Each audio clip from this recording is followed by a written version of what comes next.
আপুনিও যদি পুৰণা টি চাৰ্টবিলাক পেলাই দিয়ে ন তেতিয়াহ'লে বন্ধ কৰক পেলোৱা কাৰণ কিয় কৈছো আমাৰ যেটো পুৰণা টি চাৰ্টেদি আমি বহুত ধুনীয়া ধুনীয়া কিছুমান বস্তু বনাব পাৰো আৰু মই আজি কি বনালো হেতু মই আপোনাক দেখাই আছো এইটো চাওক এটা ধুনীয়া সৰু মৰম লগা এটা গাৰু মানে গাৰুটো বনাইছো আৰু ৱাৰটো বনাইছো আৰু এটো মই বনাইছো মানুহজনৰ কাৰণে কাৰণ তেওঁ বাহিৰত গৈ থাকে ন আৰু গাৰু নখুৱে গাৰু নলয় আৰু এনেকুৱা মানে ডাঙৰ গাৰুবিলাক লৈ যাবও দিগদাৰ হয় ন তাৰ কাৰণে এনেকুৱা সৰু এটা গাৰু বনাই দিছো আৰু এই গুটেইখিনি মই টি-চাৰ্ট দিয়ে বনাইছো এই সাইডটো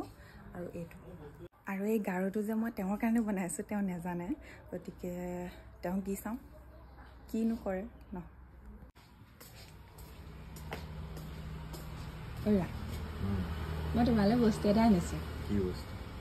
চাবা চা এইটো চা কি বনাবা এইটো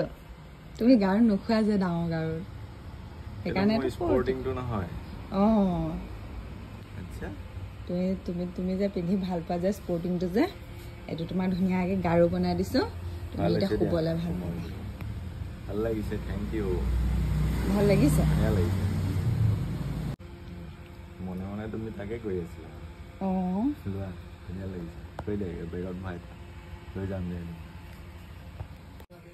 যদি আপোনালোকো হাততো পুৰণা টি-চাৰ্ট আছে তেতিয়াহ'লে পেলাই নিদিব এনেকুৱা ধুনীয়া ধুনীয়া ৱাৰ বনাব পাৰিব আৰু বহুত কিবা কিবি বস্তু বনাব পাৰিব